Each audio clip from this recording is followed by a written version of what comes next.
I guess maybe I had the same sort of issue when I started trading as well, where I wasn't really clear on the difference between a market order and a stop market order. Um, just so it's clear for people, the stop in the stock market order is not talking about like a stop loss or anything like that. It's Right. just saying when this point is triggered, then Execute a the market market order. order, the limit order will fire. I think there's like a discrepancy there, or Maybe just people some just not confusion. understanding. There, Yeah, there's only two reasons that I'm aware of. I mean, if the market can gap down below your stop and it wouldn't get triggered. So like if you have a stop loss that's open and it's in pre-market and it gaps down below that stop, then when the market opens, it's not going to trigger that stop market will stay there.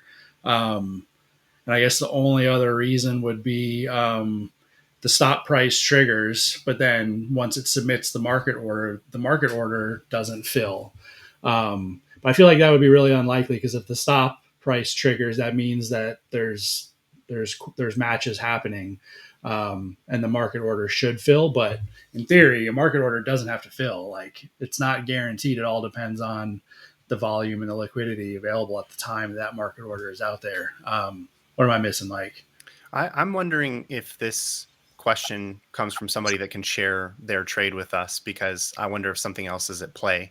It could be that they had a market window or a trading window rule established, and that order didn't get filled or it got rejected because it was outside of the trading window, or maybe it was after market hours and only limit orders are allowed.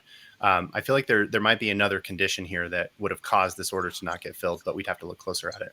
if I remember correctly, what it was is that their strategy in TradingView was dealing with a stop, and then the order that was sent was also included the stop, and so Oh, the I stop's remember already this one. fired. I remember Yeah, this one. Well, so what happened there is like when you're using TradingView as your strategy and like it's powering the stops, where like TradingView is watching the price, and when that stop is hit in TradingView, it sends a signal to TradersPost, and that user had it configured to send a stop market order to the broker. Um, but the stop price that they sent was like not valid anymore, Hmm. and broker rejected the order.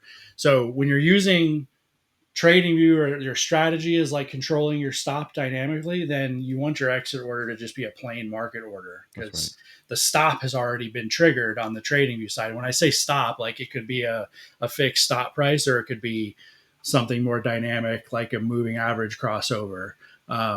So as soon as that happens in TradingView, you either want to submit a limit order or a market order. Probably a market order because a limit order may not get filled. So I guess what you're saying is a second alert would need to come through with an action of exit in order to exit that position at a stop price. Correct. Yeah. Right. Yeah. Just basically send a regular old exit signal. Right.